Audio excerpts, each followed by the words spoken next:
Hello, everyone. Welcome back. It's Brinda from Secure Seniors, and welcome to episode 2 of our new series, the AI Scam series, where we go over common scams that have been taken to the next level with this new technology, artificial intelligence. And today we're going to be going over voice cloning scams.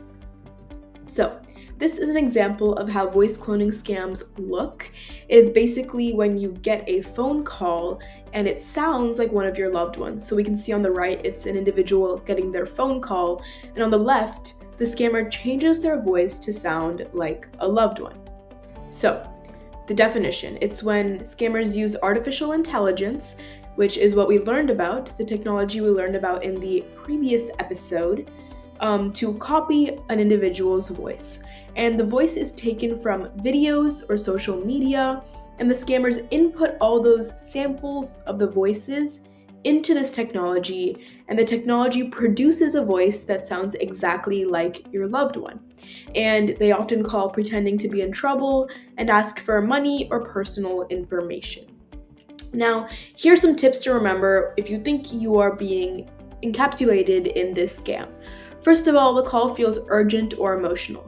We've learned in some of the episodes in our other series that urgency is a big thing that scammers love to capitalize on. So if the call requires you to do something really quickly or urgently, it is probably a scam. Adding on, they ask for secrecy, so they don't want other people's opinions on this matter. And they request for money, gift cards, or wire transfers. Now, some important things to keep in mind are to always double check requests from your loved one. You can ask another family member if that individual is really needing help, or you can also simply set a family safe word.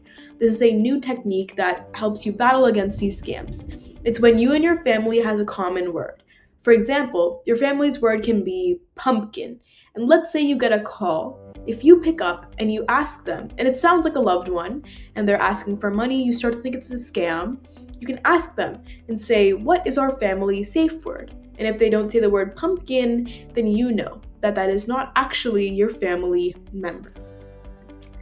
Now, what happens if you actually do get scammed? Now, after the scam, you should stop all contact with the scammer as soon as possible and call your bank or credit card company. It is also important to report the scam to FTC or to one of the phone numbers you can find on Google, as well as talking to a trusted person about it. And most importantly, remember that it isn't your fault. No matter how stupid or dumb you may feel, a lot of individuals fall vulnerable to these scams, especially when this new technology, artificial intelligence, is being utilized for the worst in these situations.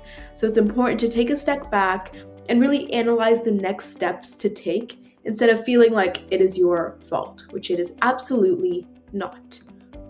Thank you for listening to our episode. Here's our website, www.secureseniors.com, where you can learn more information about scams like these, as artificial intelligence is ever evolving, and there are lots of articles and videos about scam awareness on our website, and it is a really great resource for things of this sort. But thank you for listening, and please stay tuned for another episode of our Artificial Intelligence Scam series. Thank you, and I hope this left you just a little bit more educated.